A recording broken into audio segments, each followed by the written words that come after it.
I found that everybody has their own preferred way of doing programming courses. Some of you will like to go from start to finish in order, while others will prefer to skip certain parts or do them in a non-linear order. As well as that, some of you will want to code exactly what I code on screen, while others will want to do it in their own unique style. So I've tried to set up the source code repo to match any chosen style, and in this video, I'll explain some best practices for working with it. Normally when you clone a repo, you begin on the master branch. Now this is fine if you're beginning at the very start of the course. Be aware though that I've created branches that correspond to each video of the course. You can see the branches available by typing git branch, and each one provides the state of the code at the particular video it's named after.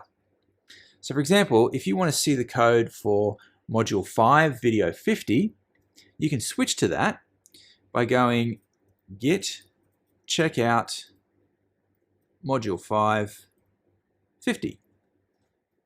Now keep in mind the branch will correspond to the state of the code at the end of the video. So if you want to see the state from the start of that video, then you'd want to check out the code for video 49.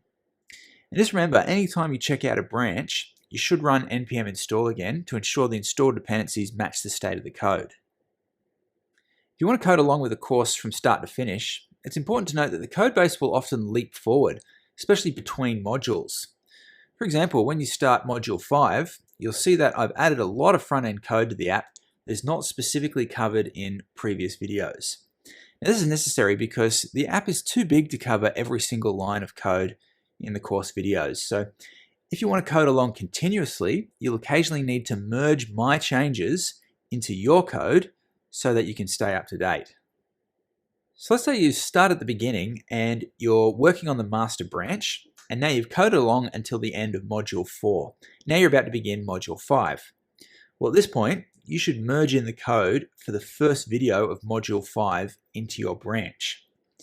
In this case, that would be branch module 550. So you'd put git merge module 550. Now, unless you're coding exactly what I code, you may get merge conflicts after doing this. And there's no way around that, unfortunately. You just have to manually resolve all those.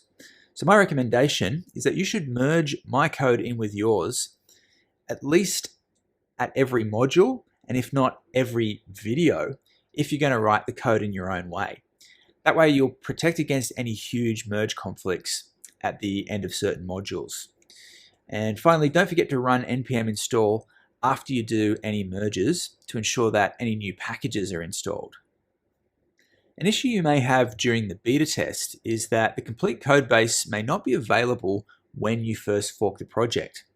For example, if I had a module and you've already forked into a separate repo, you won't have access to the new branches in your repo.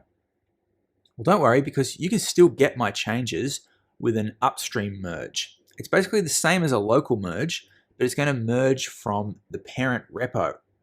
So let's say you're about to start module 9, but you don't have the module 9 branches in your local repo because you forked your repo before module 9 was released. Well, all you have to do is first type git fetch upstream, and that's going to fetch any branches from the parent repo.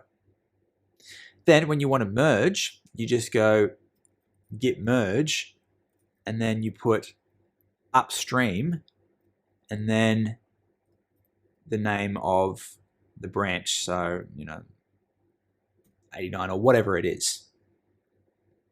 The final tip I have is to use a diffing tool to see the code changes between videos as a means of debugging.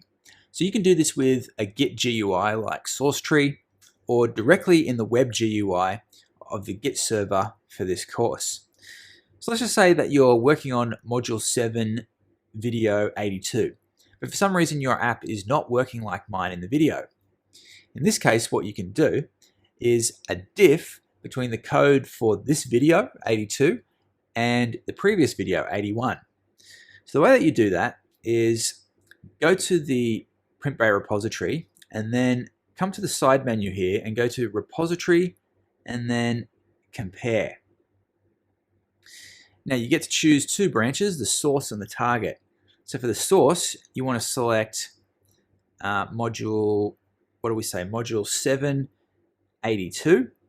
And for the target, you can select module 781, and then you click compare. Now you can see exactly the changes that I made in video 82. And this is going to help you debug by identifying any code that you may have accidentally missed or put a typo in.